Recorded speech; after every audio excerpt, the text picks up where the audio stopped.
কয়েকদিনের বৃষ্টিতে গাইবান্ধা নদ নদীতে ভাঙনের শঙ্কা দেখা দিয়েছে।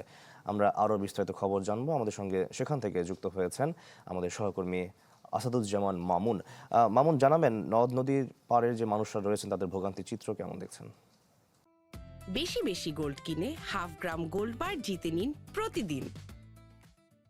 হ্যাঁ শাকিল, আমি এই মুহূর্তে আছি ব্রহ্মপুত্র নদের পাড়ে গাইবান্ধার যে পূর্ব কঞ্চিপাড়া এলাকা রয়েছে ফুলছড়ি উপজেলার এই এলাকায় রয়েছে। এখানে কিন্তু বৃষ্টি বাড়ার সাথে সাথে নদীতে পানি বাড়ছে, নদ নদীতে পানি বাড়ছে।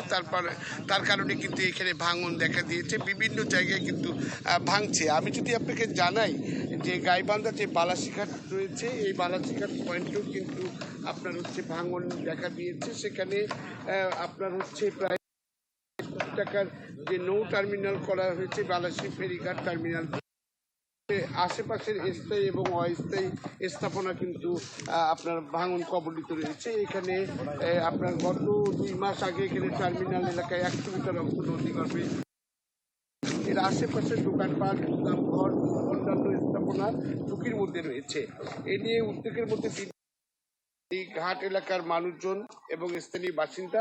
আমি যেটাতে আছি এখানে এই পূর্ব কঞ্চিপাড়া এলাকা, এখানে দেখতে পাচ্ছি যে নদীর পাড়ে কিন্তু পানি বাড়ার কারণে কিন্তু ভাঙন দেখা দিয়েছে এবং আশেপাশে যে জমিগুলো রয়েছে ভুট্টার ক্ষেত রয়েছে সেগুলো স্থাপনা কিন্তু হুমকির মুখে রয়েছে। এখানকার পানি উন্নয়ন বোর্ডের নির্বাহী প্রকৌশলী শরীফুল ইসলামের সাথে আমি কথা বলে জানতে পেরেছি, তিনি আমাকে যেটা জানিয়েছেন যে হলো এখানে ভাঙন প্রতিরোধের জন্য তারা কর্তৃপক্ষের কাছে আপনার হচ্ছে জানিয়েছেন যে ভাঙন প্রতিরোধের ব্যবস্থা নেওয়ার জন্য তারা ঊর্ধ্বতন কর্তৃপক্ষকে জানিয়েছেন।